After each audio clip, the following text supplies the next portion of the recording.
Ladies and gentlemen, the captain has turned on the fasten seatbelt sign. If you haven't already done so, please make sure the volume of this podcast is set perfectly to your listening enjoyment. Please take your seat, whether that's on the treadmill, car, sofa, or bed, and buckle in for the last trip.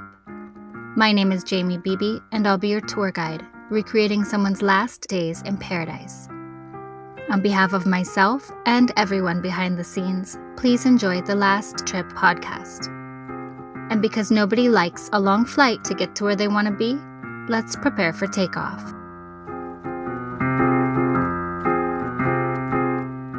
Harry Devert was the kind of person who was always chasing the next adventure. A world traveler from New York, he'd spent years backpacking through different countries, sleeping wherever the road took him, and documenting his journeys along the way. But in 2014, during a solo motorcycle trip through Mexico on his way to the World Cup in Brazil, Harry suddenly vanished. Before disappearing, he sent unsettling messages to his girlfriend, saying he'd been escorted out of a dangerous area by the military, and warning that the region he was riding through was heavily controlled by cartels. Then, without explanation, all communication stopped. No more calls, no more posts, no sign of Harry or his motorcycle. And in one of the most violent regions in Mexico, that silence would only fuel the mystery.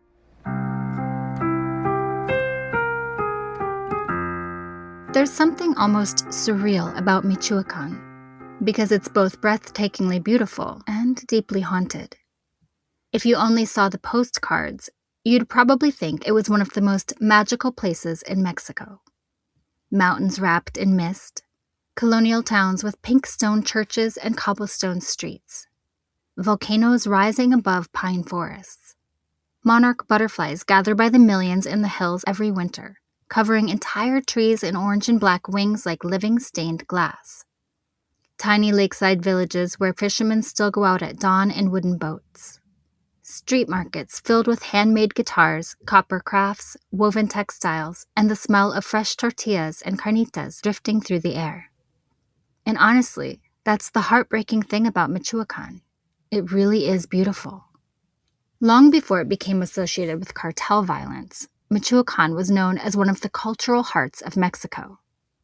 The region has deep indigenous Purépecha roots dating back centuries before Spanish colonization. Unlike the Aztecs, the Purépecha Empire successfully resisted Aztec conquest for generations, creating one of the most powerful civilizations in Western Mexico. Even today, indigenous traditions remain incredibly strong there, in the language, food, music, crafts, festivals, and family structures. For travelers, Michoacán has always had this rugged, authentic appeal. Places like Morelia are famous for their stunning colonial architecture and vibrant plazas.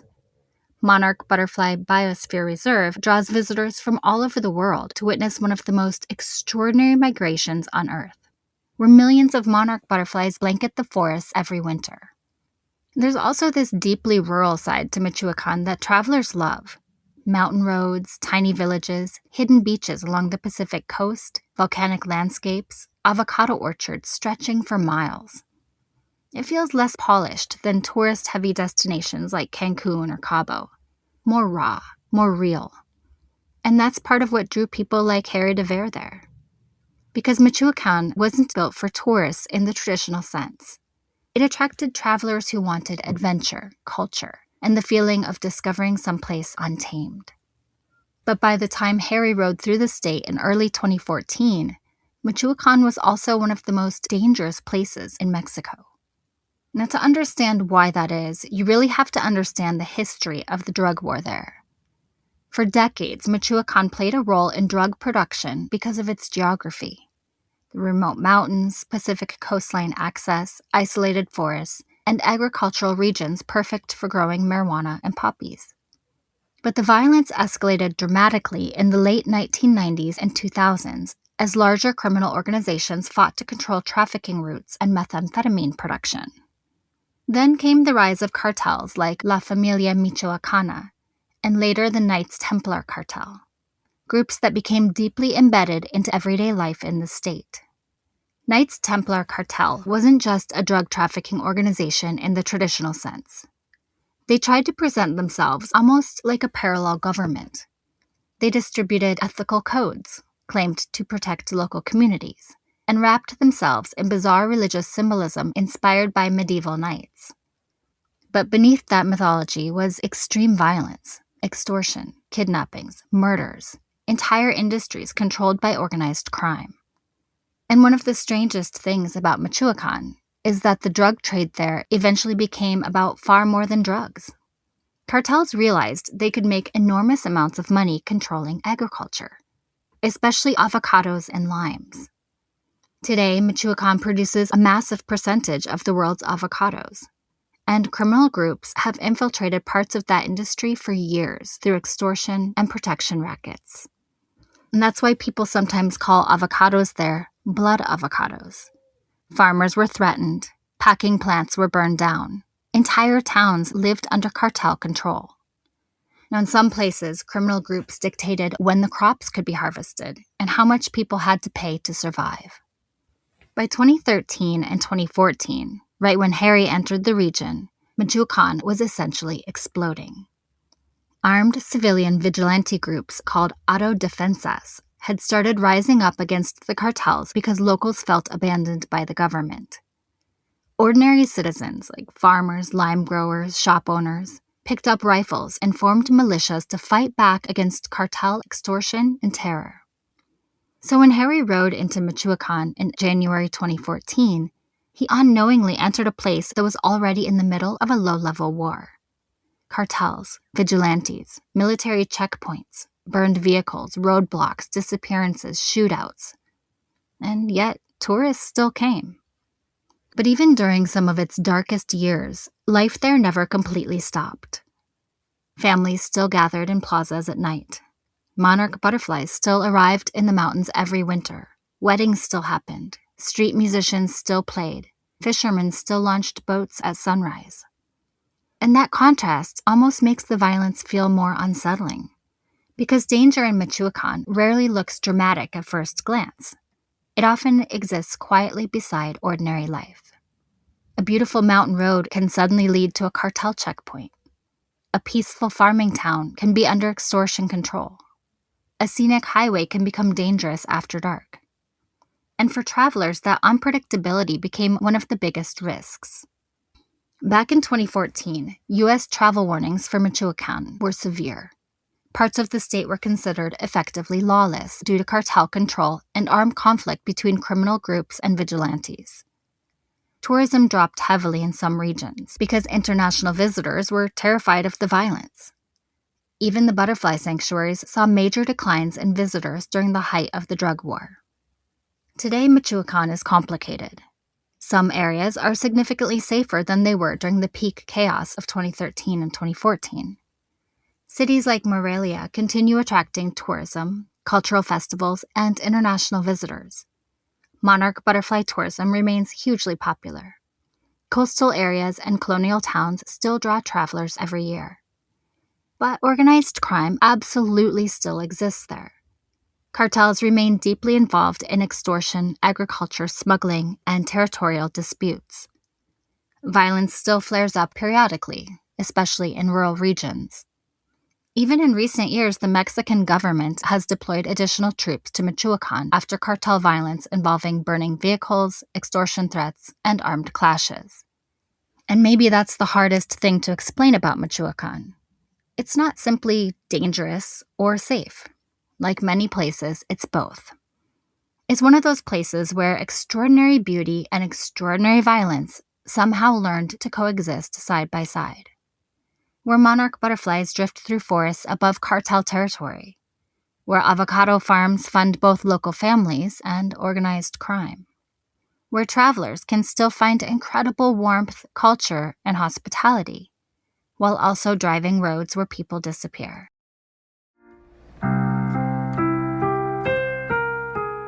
Harry Devert lived more lives in 32 years than most people do in an entire lifetime. Before he became the missing American traveler whose face would spread across news reports and internet forums, before the theories about cartels and kidnappings and dangerous roads through Mexico.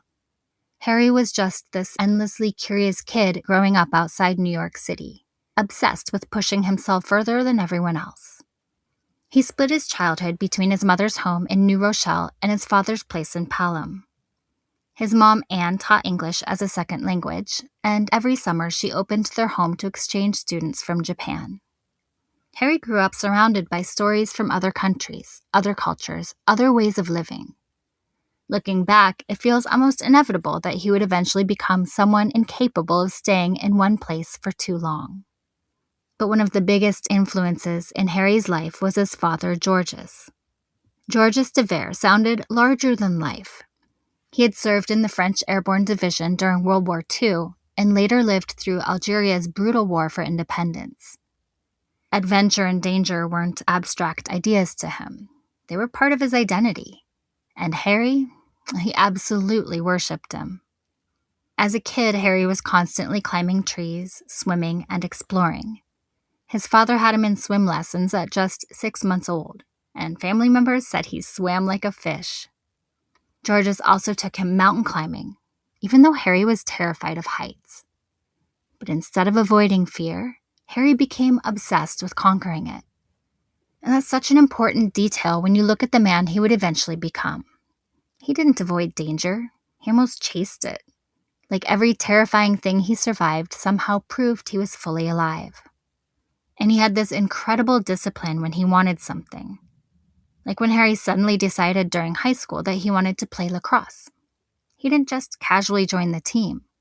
He woke up before dawn every day and walked alone to an abandoned railroad bridge where he would spend hours firing lacrosse balls across a curved wall before school started. By his senior year, he'd become good enough to represent Pelham High at state competitions. And that intensity followed him into adulthood. Everything Harry did, he did completely. But then tragedy hit. When Harry was 18 years old, Georges was diagnosed with aggressive cancer while Harry was away at an army training course. Harry desperately tried to make it home in time to see him, but he was too late. His father died before he could say goodbye. And people who knew Harry said that loss changed him forever. Harry later said he believed if he could have just seen his father one more time, Georges would have somehow survived, like Lazarus rising from the dead. That was the bond that they had. So after that, Harry seemed to throw himself into work almost as a distraction from grief. He stopped partying and became consumed by online trading. Not casually obsessed, but completely obsessed. He would sit in front of his computer for 18 hours a day. First one monitor, then 2, then 6. Friends would ask what he was doing, and he'd just say, "Making money, bro." And somehow he was incredibly good at it. Harry moved to Miami and started making hundreds of thousands of dollars a year trading stocks. He bought Burberry pants, Cartier watches, Dolce & Gabbana sunglasses. Friends described him as Mr. Miami. He spent wildly on clubs, nightlife, women, luxury. But at the same time, people close to him said he never really cared about possessions in a meaningful way. The money itself wasn't the point. It was the freedom he was chasing. He had this almost cinematic life, an adventurous father, an encouraging mother, an idyllic childhood, devastating tragedy, sudden wealth as a young man. It's the kind of backstory that almost sounds fictional. But when the stock market collapsed in 2007, Harry reportedly lost a massive fortune, possibly over $1 million. And weirdly, losing everything may have finally pushed him toward the life he actually wanted. He left Miami and moved to Paris, then Barcelona, then basically everywhere else. Harry started traveling through South America and Asia for months at a time. And not tourist traveling. Harry traveled like someone trying to squeeze every possible human experience out of life before time ran out. He meditated for 10 days in a tiny cell in India, worked on coffee plantations in Colombia, wielding a machete, bathed in the Ganges River, hitchhiked through unfamiliar countries with strangers, slept wherever he could, beaches in Rio, benches in Barcelona, caves in Vietnam, hammocks in Laos, floors in Venezuela. And Harry documented everything. On his blog, A New Yorker Travels, he wrote stories that felt less like travel journals and more like the diary of someone addicted to living on the edge. He wrote, "I've run with the bulls and broken 3 ribs because of it in Pamplona. Almost died swimming in a hurricane. Been chased with a gun in Colombia. Chipped my tooth on a gun shoved in my mouth in Venezuela." And somehow, even after all that chaos, there was still warmth in the way people described him. Friends said Harry was handsome, athletic, intelligent. But more importantly, he was deeply present with people. He listened intensely. He connected easily. Animals loved him. Strangers loved him. People in Latin America started calling him Trotamundos, or Globetrotter. Harry called himself a gypsy. He would drink whiskey with strangers one night and help save injured birds the next. He could spend afternoons with billionaires and then sleep on the street beside homeless travelers. There's something almost romantic about the way he lived, but also something restless underneath it. Like maybe Harry was always searching for a feeling he could never fully hold on to. For the people back home in New York, Harry became this almost mythical figure. While their lives became consumed with careers, children, bills, and routines, Harry was out there surviving jungles and revolutions and storms and robberies. Through his stories, they got to experience this version of freedom most people quietly abandon as they grow older. Eventually, after years of wandering, Harry seemed ready to come home.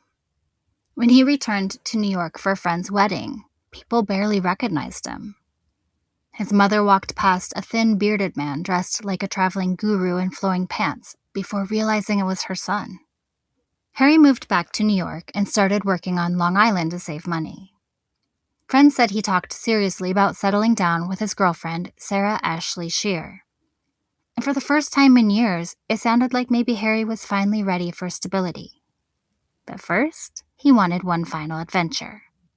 And honestly, this trip sounded absolutely insane. Harry decided he would ride a motorcycle from New York all the way to Brazil for the 2014 World Cup. There was just one problem. He didn't even own a motorcycle. He didn't know how to ride one.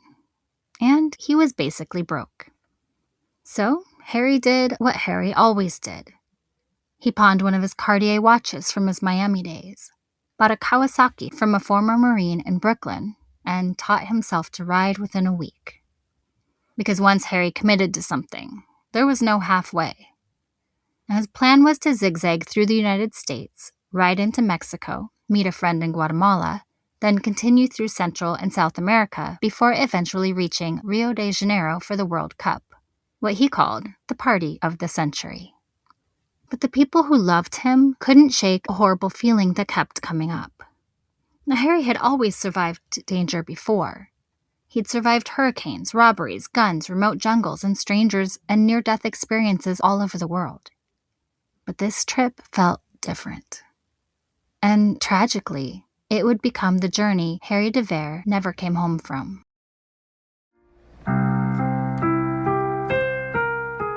Harry Devert's final journey didn't begin like a tragedy. At first, it sounded like the kind of reckless, ambitious adventure Harry had pulled off a dozen times before. The sort of story his friends expected from him. Another impossible trip. Another wild route through unfamiliar countries. Another chapter for the globe-trotting gypsy who always seemed to survive things other people wouldn't dare attempt. But looking back now, there's something haunting about the way this trip unfolded almost from the beginning.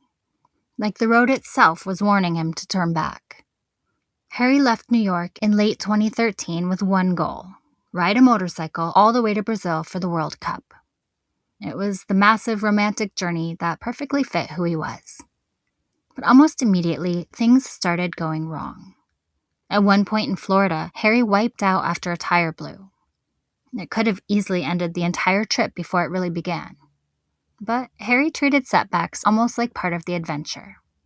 Broken plans, dangerous detours, injuries, those things energized him instead of scaring him. So after recovering from the crash, he kept going south. On December 28, 2013, Harry crossed into Mexico through Brownsville, Texas. At first, the trip seemed magical. When his motorcycle's fender broke somewhere along the way, locals helped him improvise a replacement using a red plastic gas can.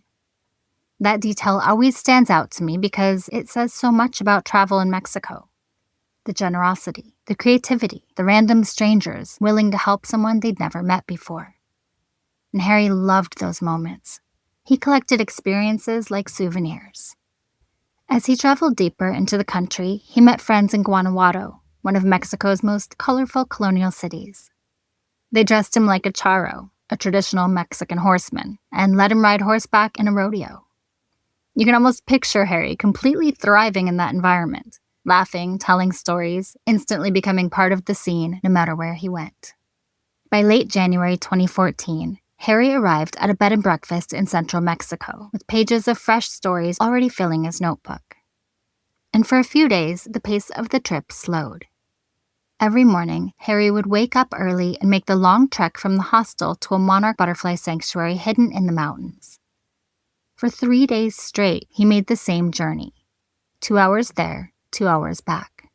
Just to sit quietly beneath thousands of swirling monarch butterflies. Orange and black wings filling the air around him while he wrote in his journal. And there's something strangely emotional about that image now. Because Harry spent so much of his life chasing chaos and adrenaline and danger. But here, near the end of his life, you get this image of him sitting silently in nature, writing beneath clouds of butterflies. And at that point, he was close to safety. He was only a couple days away from Guatemala, where a friend was waiting for him. Now, if Harry had stayed on his original route south, there's a good chance he would have made it there safely. But then came the detour. The day before leaving the B&B, Harry met a Canadian couple who told him about Zihuatanejo, a quiet beach town on Mexico's Pacific coast. Now, for most travelers, it was just another beautiful beach destination. But for Harry, Zihuatanejo meant something else. It was the setting for the final scene in The Shawshank Redemption, Harry's favorite movie. Now, Harry wasn't just traveling for destinations. He traveled emotionally, symbolically. He wanted to stand in places that meant something to him.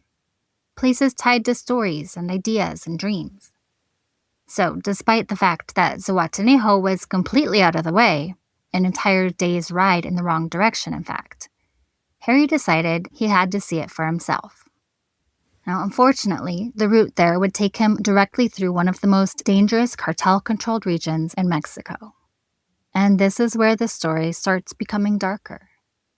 Now, there's still debate about the exact road Harry took after leaving the B&B on January 25, 2014. But investigators believe he entered Michoacán, a state that at the time was essentially a war zone between powerful drug cartels, vigilante militias, corrupt police, and Mexican military. Travel warnings were severe. Shootouts, kidnappings, disappearances, burned vehicles, roadblocks. All of it was happening regularly in the region Harry was riding straight into. Now, at some point along the highway, Mexican soldiers spotted Harry speeding through the area in his leather jacket and helmet, and they stopped him. Apparently, they were stunned. Now, according to reports, the soldiers basically asked him what the hell he was doing out there alone. They considered the area so dangerous that they gave him a military escort to the town of Huitamo, deep in cartel territory. And it was there, at a gas station in Huitamo, that Harry sent the final confirmed message of his life to his girlfriend Sarah. He wrote, "Just got an hour-and-a-half long escort out of some area it was too dangerous for me to be. Apparently there's another military escort waiting for me in some other town. Missing you mucho." Now that message is chilling now because you can almost hear the tone Harry always had. Adventurous, optimistic, brushing danger off like it was part of the fun. Even after the military escorts and warnings about cartel territory, he still sounded excited, like this was just another unbelievable travel story he'd someday laugh about. But after that message, silence. One day passed, then another, then another. Now at first, some people weren't alarmed. Harry had disappeared off the grid before during his travels. Sometimes he'd go days or even weeks without checking in. That was part of who he was, restless, untethered, constantly moving. But his mother, Anne, immediately felt something was wrong. And Honestly, almost every missing persons case has that moment, that instinct. A family member who suddenly knows, before anyone else does, that this silence feels different. After about a week with no word from Harry, Anne posted publicly on his Facebook page asking if anyone had heard from him. When nobody responded, panic started setting in. She contacted the bed and breakfast and asked them to file a missing persons report with the Mexican authorities. Then the American embassy in Mexico issued its own bulletin about Harry's disappearance. And suddenly, the story exploded internationally.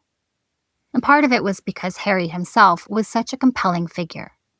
The charismatic world traveler, documenting adventures across continents, vanishing alone on a motorcycle ride through cartel country. It almost sounded cinematic. Now, at first, according to reports, Mexican authorities were dismissive and told Anne there wasn't much they could do. But once the case started making headlines around the world, the response changed dramatically. Then came the theories. Some believed Harry had been mistaken for a DEA agent by cartel members and murdered. Others claimed he'd been kidnapped and forced to work on a cartel ranch somewhere deep in Michoacán. Rumors flooded in from anonymous sources, supposed witnesses, psychics, locals, all offering different stories about what may have happened to him. And for 6 agonizing months, Harry's family lived in limbo. Anne even traveled to Mexico herself, meeting with local officials and residents, desperately chasing rumors that her son might still be alive somewhere. Imagine how impossible that must have felt, navigating cartel territory as a grieving mother, holding on to hope because hope was the only thing left. Then, on July 10, 2014, everything changed. On a beach about 10 miles north of Zihuatanejo, Mexican soldiers discovered a stripped-down Kawasaki motorcycle. Nearby were 2 large trash bags filled with human remains. Authorities also found cartel ledgers, cocaine baggies, and roughly 30 pounds of marijuana scattered around the site. An anonymous caller had tipped authorities off to the location. And when investigators checked the motorcycle's VIN number, it matched Harry's bike. Anne traveled back to Mexico after hearing the news and gave DNA samples to investigators. Then came the confirmation no parent should ever have to hear. The remains belonged to Harry Devert.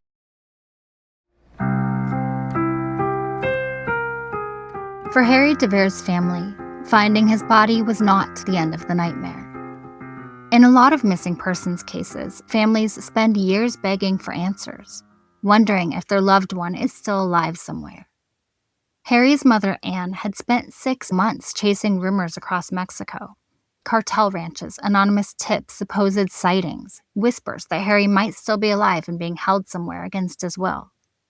And as painful as uncertainty is, there's also something cruel about finally getting confirmation. Because once Harry's remains were identified, hope disappears too. But even then, the story still didn't make sense. And honestly, in many ways, it still doesn't.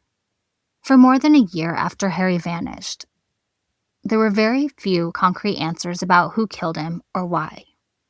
Then, suddenly, in August of 2015, about a year and a half after Harry disappeared, Mexican authorities announced a major breakthrough. They said they arrested an alleged gang leader nicknamed El Tigre and were charging him with Harry's murder. El Tigre, whose real name was Adrian Reyes Cadena, was allegedly tied to violent criminal organizations operating in Guerrero and Michoacán, the exact regions Harry had ridden through during his final days. Authorities described him as connected to kidnappings, organized crime, and cartel activity in the area around Zihuatanejo. And according to an anonymous Mexican federal official, investigators believed Harry's killing may have come down to a horrifying misunderstanding. The theory was that the cartel members believed Harry was an undercover American agent, possibly DEA. When you think about it, you can almost understand how paranoia could spiral into that conclusion. Here's this tall American guy riding alone through cartel territory on a motorcycle, carrying cameras, journals, electronics, speaking decent Spanish, asking questions, documenting his travels, showing up in areas where even locals were afraid to go. At one point, he'd literally been escorted through dangerous territory by Mexican soldiers, in a region consumed by violence, corruption, and mistrust. Harry may have looked suspicious to armed men already convinced the government was infiltrating them. And that theory is terrifying because it's also plausible. It's possible Harry simply crossed paths with the wrong people at the wrong moment. That cartel members interrogated him, became convinced he knew too much, or couldn't risk letting him go, and murdered him. But the people closest to Harry weren't convinced the arrest answered everything, not even close. To them, the explanation felt too simple, too clean. Almost like authorities were rushing to close the book on a complicated international case that had become embarrassing. Harry's mother openly questioned the official narrative. She believed the government wanted a tidy resolution, a good news story that they could point to publicly so the investigation could finally disappear from the headlines. And it's hard not to understand her skepticism, because even after El Tigre's arrest, authorities never publicly released a clear, detailed account of what actually happened to Harry after his final text message. Who exactly encountered him? Where was he taken? How long was he alive after his disappearance? Was he interrogated? Did multiple groups encounter him along the route? Why were cartel ledgers, cocaine baggies, and marijuana found near the location where his remains and motorcycle were discovered? Were those connected to his murder or staged afterward? There are so many unanswered questions. And one of the strangest parts is what happened after the arrest itself. Now, usually, in a high-profile international murder case, especially involving an American tourist, you'd expect years of updates, trials, convictions, sentencing, appeals. But in Harry's case, public information becomes surprisingly thin after El Tigre's arrest. Reports say he was charged in connection with Harry's death and organized crime activities. But there's very little publicly available information about what ultimately happened to him in court. And unfortunately, that's not unusual in cartel-related investigations in Mexico. Cases often become swallowed by corruption, fear, shifting alliances between criminal groups, and political instability. Witnesses disappear, officials rotate out, records become difficult to access, stories change.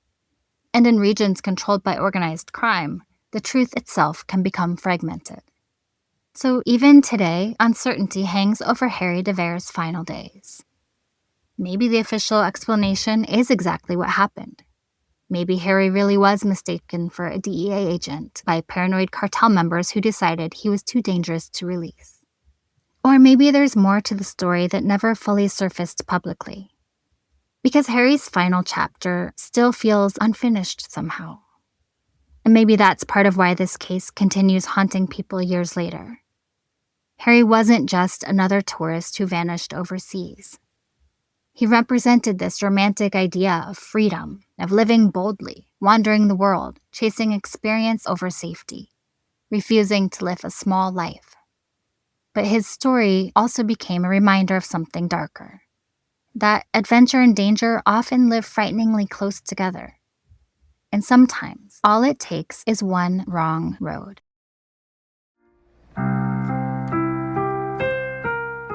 I want to say, it is absolutely safe to travel to many, many places in Mexico.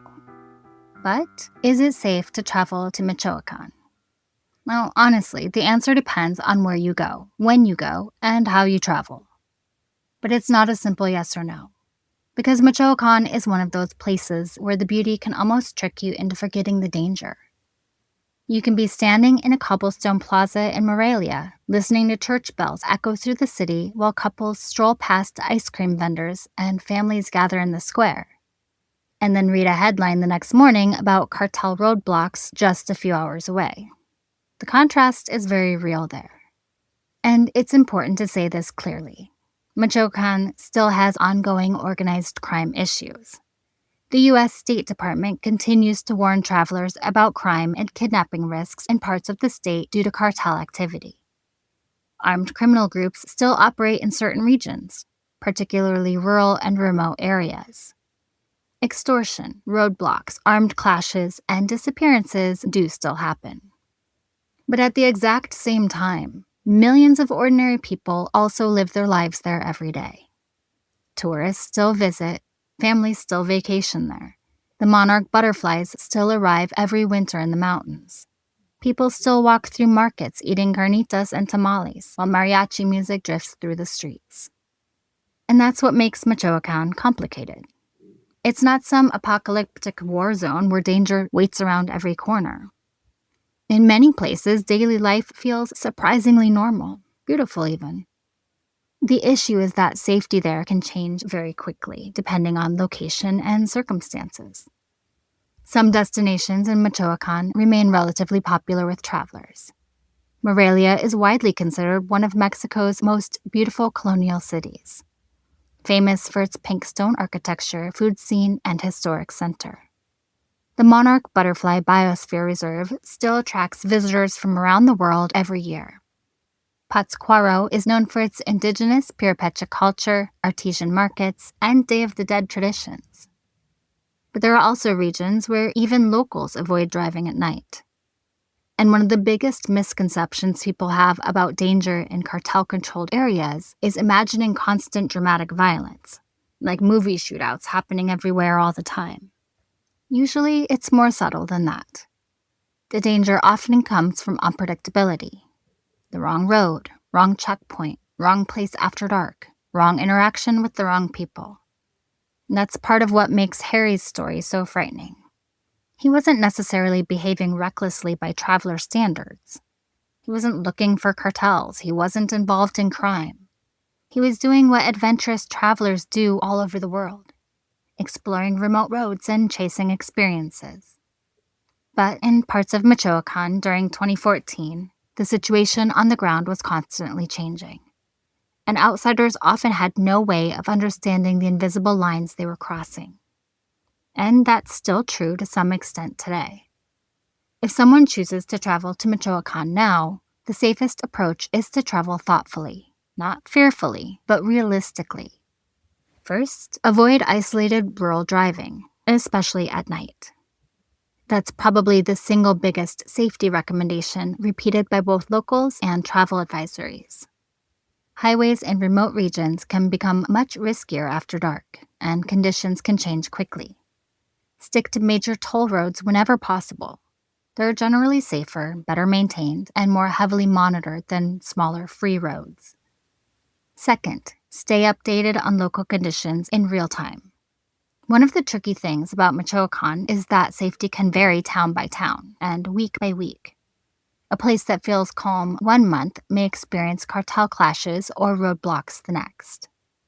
Travelers should monitor local news, ask hotel staff about current conditions, and avoid assuming that older travel blogs or YouTube videos reflect what's happening now. Third, don't travel like an adventure movie version of yourself. Now that sounds obvious, but it matters. In areas with organized crime activity, drawing attention to yourself can increase risk. Expensive motorcycles, drones, flashy cameras, wandering into remote areas alone, asking too many questions, or trying to explore off the beaten path without local knowledge can create problems quickly.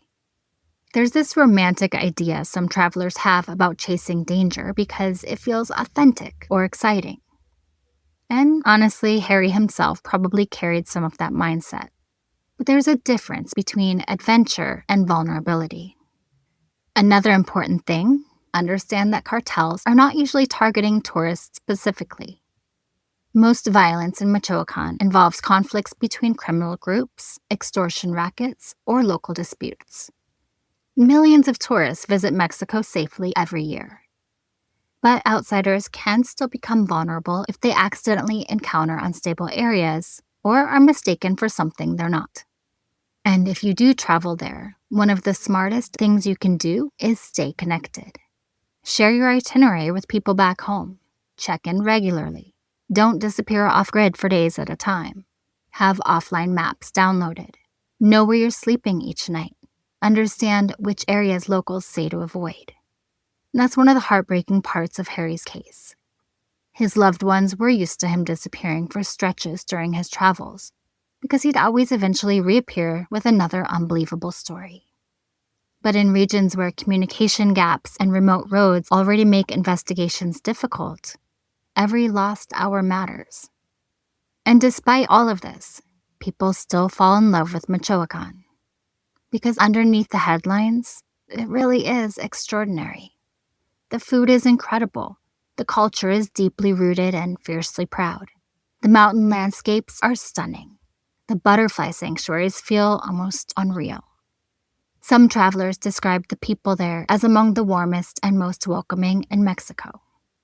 But Michoacán is also a place that demands awareness and humility from travelers. It's not somewhere you conquer. It's somewhere you respect.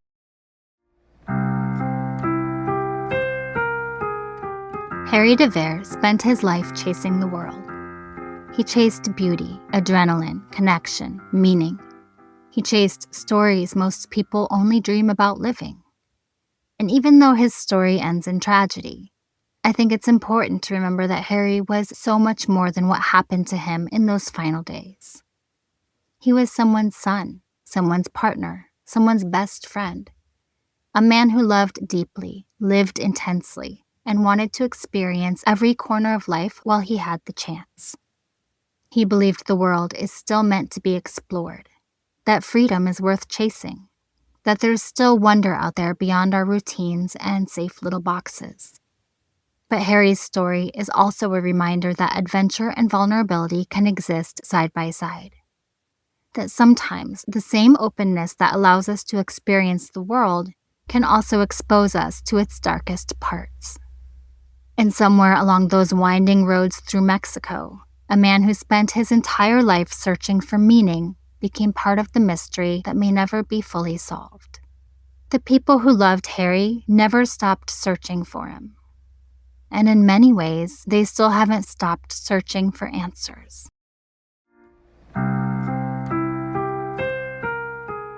And finally, remember to leave a review and rate this podcast 5 stars if you like the show, or hell, even if you don't. But either way, feel free to let me know what you think. Please follow The Last Trip on Instagram at The Last Trip Crime Pod, and subscribe on Patreon to support the show. You'll get extra research, videos, photos, and updates, and even learn more about my personal travels. That's patreon.com/The Last Trip Podcast. I'm Jamie Beebe, bringing you your last trip and signing off until the next one. Thanks for listening.